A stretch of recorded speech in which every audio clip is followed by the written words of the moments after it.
Assalamualaikum warahmatullahi wabarakatuh. Salam sejahtera untuk kita semua. Selamat datang di kuliah daring mata kuliah Tata Tulis Karya Ilmiah pertemuan 12 yang akan membahas mengenai teknik menyusun metode, kutipan, dan daftar pustaka di dalam artikel ilmiah. Oke, di pertemuan sekarang saya akan menjelaskan metode penelitian yang biasa saya gunakan. Jadi mungkin di luar sana masih banyak metode-metode lain dan teknik-teknik penulisan lain mengenai artikel ini gitu ya. Oke, di metode penelitian biasanya digunakan 3 bagian. Yang pertama adalah bagian metode pengumpulan data, bagian kedua mengenai teknik pengumpulan data, ketiga mengenai metode analisis data. Oke, di bagian metode penelitian ini terdapat setidaknya 5 bagian. Yang pertama adalah menjelaskan metode pengumpulan data yang digunakan di dalam penelitian yang dilakukan. Kemudian yang kedua adalah memaparkan teknik pengumpulan data. Oke. Yang ketiga adalah menyebutkan sampel penelitian ada berapa, seperti itu. Kemudian yang keempat, memaparkan langkah-langkah yang dilakukan. Kemudian yang kelima adalah memaparkan metode analisis data. Jadi secara garis besar ada metode pengumpulan data, teknik pengumpulan data, dan metode analisis data. Oke, kita bahas satu-satu.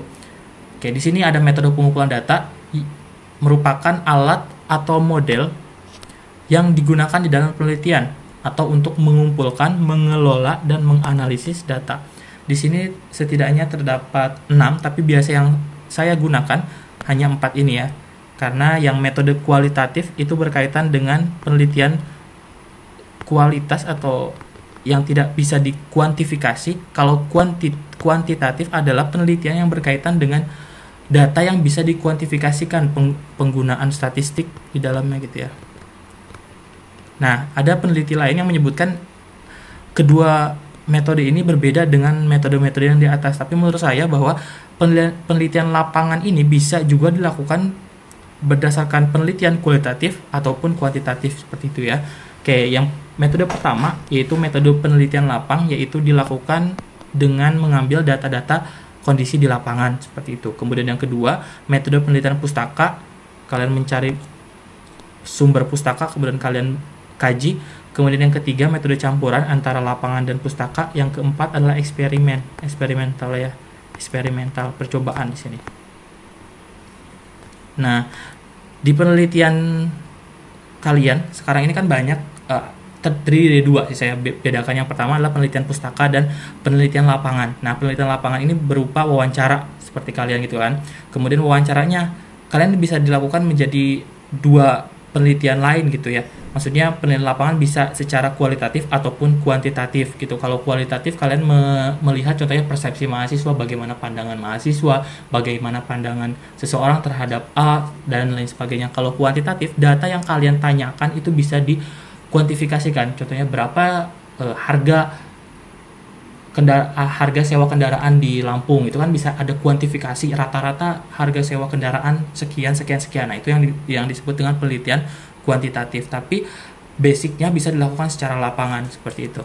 Oke, jadi ini yang lebih jelas mengenai teknik penelitian pustaka ya, karena gampang-gampang susah untuk pustaka karena kalian memerlukan data yang cukup banyak untuk melakukan penelitian pustaka ini. Yang pertama adalah dilakukan untuk menganalisis data-data atau bahan-bahan yang diperlukan dalam penyelesaian penelitian yang berasal dari perpustakaan, baik berupa buku, ensiklopedia, kamus, jurnal, dokumen, majalah, situs, dan lain-lain. Oke, yang kedua, teknik penelitian pustaka disebut juga dengan teknik pengumpulan data sekunder. Ya, kalau teknik data primer kalian mengambil langsung tadi yang ke lapangan, kemudian campuran, kalian kan ngambil data secara langsung gitu, data primer dari sumber aslinya, sumber pertama. Tapi kalau misalkan penelitian pustaka ini merupakan teknik pengumpulan data sekunder karena kalian mendapatkan datanya dari pihak kedua seperti itu.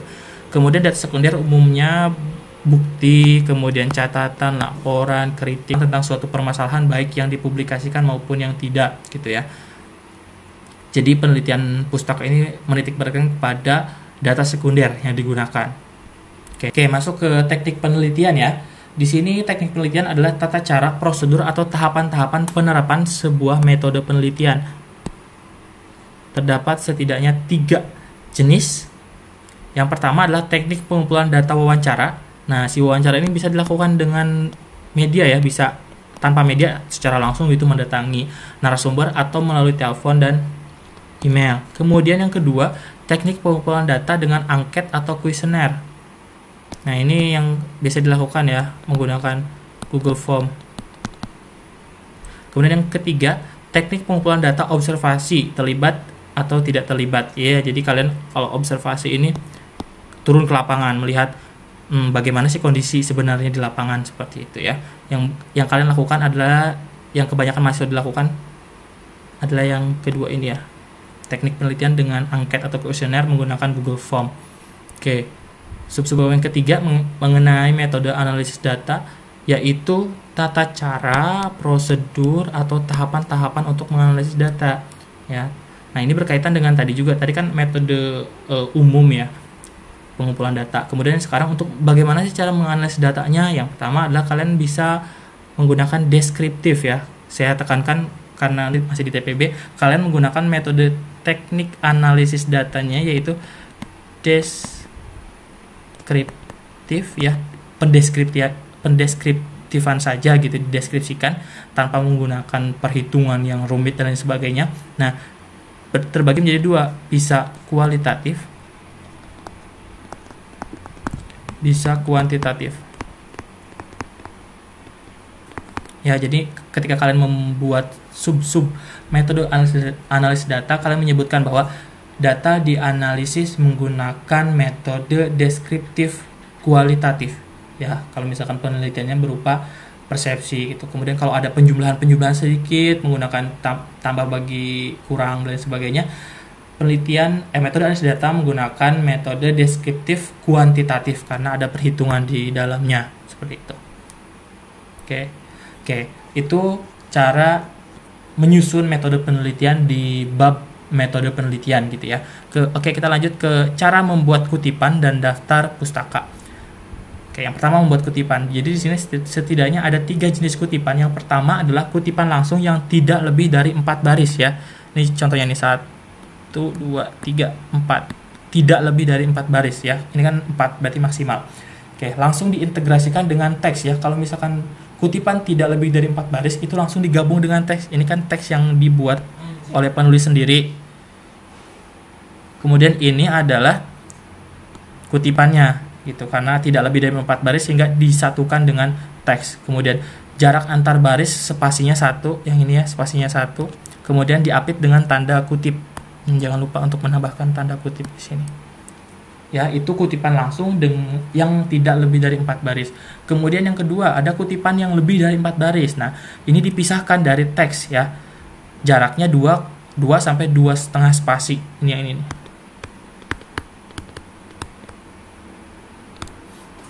Nih ya, nih kutipannya lebih dari 4 baris. Nah, jarak antar baris dengan baris yang dikutip 1 spasi. Kemudian boleh memakai tanda kutip, boleh tidak. Jadi di sini boleh pakai tanda kutip, boleh tidak gitu ya. Kemudian seluruh kutipan dimasukkan 5 sampai 7 ketik atau 2 tab nih. Dimasukkan tuh yang di sini maksudnya ya. Dimasukkan 5 sampai 7 ketik atau 2 tab. Kemudian bila kutipan memerlukan alinea baru, baris pertama masukkan lagi 5 sampai 7 ketik atau 1 tab lagi ya. Jadi bila kutipan merupakan alinea baru, nih si kutipannya itu ada alinea baru. Nah, baris pertama masuk ya, baris pertama ini masuk dulu gitu. Pakai tab lagi kayak ini. Kemudian bila dalam kutipan asli ada bagian kutipan lagi gitu, diberi tanda kutip ganda. Jadi contohnya di sini, kemudian ada lagi di dalam ini ada kutipan lagi pakai tanda kutip ganda. Contohnya gitu ya. Ya, ini contohnya nih yang lebih dari 4 baris. Kemudian kutipan yang ketiga adalah kutipan tidak langsung. Jadi karena kutipan tidak langsung, otomatis kalian memparaphrase gitu ya, menuliskan kembali sesuai dengan pernyataan kalian gitu, tapi berdasarkan sumber yang sudah ada. Nah, ini langsung diintegrasikan ke dalam teks. Ini ya nih, Fairclough 2003 halaman 23 menyatakan bahwa peristiwa bahasa bukan sesuatu yang sederhana bla bla bla bla. Itu kan dikit jadi semacam kata-kata dari kita, tapi itu berdasarkan si Fairclough ini. Nah, jarak antar baris 1,5 spasi, ini 1,5 nih. Kemudian tidak diapit dengan tanda kutip, jadi diberi identitas pengarang. Ini yang dimaksud identitas pengarang. Menyatakan bahwa gitu ya. Ini langsung diintegrasikan ke dalam teks jika kutipan tidak langsung atau kita paraphrase sendiri. Gitu ya. Kemudian yang selanjutnya yaitu cara membuat kutipan dan daftar pustaka di Microsoft Word. Nah, sebetulnya di semester 1 mungkin kalian sudah belajar di PKS ya bagaimana cara membuat kutipan di Microsoft Word. Jadi saya tidak akan menjelaskan lebih jauh jadi di sini, tapi sudah ada manfaat ya. Kemudian bagaimana cara membuat kutipan, langkah-langkahnya bisa kalian ikuti. Ya, silahkan ikuti tuh 11. Nah, ini cara mencari sumber kutipan yang telah tersedia ketika kalian sudah memasukkan sumber-sumber referensi, kemudian kalian mau mencari lagi. Nah, ini ada bagaimana caranya, silahkan ya. Kemudian ini cara mengedit sumber, ada, silahkan ikuti ya. Nanti materi kuliahnya saya bagikan. Ini cara membuat daftar pustaka di bibliografinya, bagaimana cara memunculkan di bagian daftar pustaka, silahkan ikuti. Oke, ini merupakan tugas minggu ke-12 yang harus kalian buat. Kayak di minggu 11 kalian sudah membuat di minggu sebelumnya ya, judul artikel sudah, kemudian ini sudah, abstrak sudah, pendahuluan sudah ya. Tolong cek kembali bahwa di pendahuluan itu hanya terdiri dari latar belakang dan tujuan yang dibuat menjadi paragraf. Ya. Jadi pendahuluan langsung bentukannya paragraf. Mungkin pendahuluannya ada 3 paragraf, kemudian 1 paragraf itu berupa tujuan gitu ya. Nah, kemudian metode ini yang jadi tambahan di minggu ke-12, kalian harus membuat metode.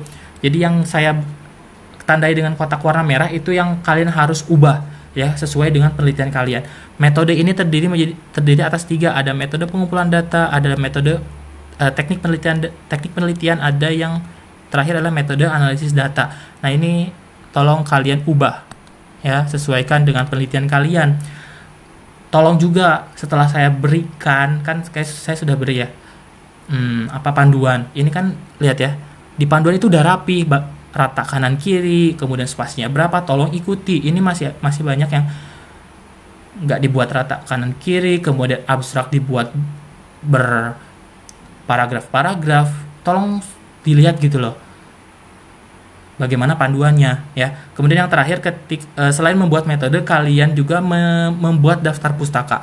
Jadi di di tugas minggu ke-12 ini kalian membuat metode ya, kemudian membuat daftar pustaka, dan bagi mahasiswa yang melakukan penelitian dengan metode kuesioner dengan Google Form, kalian harus mengumpulkan Google Form-nya. Nanti Google Form silahkan link Google Form kalian cantumkan di tugas kalian, atau kemudian cantumkan juga di private comment di tugas kalian. Oke, sekian pertemuan minggu ke-12. Kalau ada tanyakan silakan tanya ke dosen masing-masing ya. Terima kasih, semoga dapat dipahami. Wassalamualaikum warahmatullahi wabarakatuh.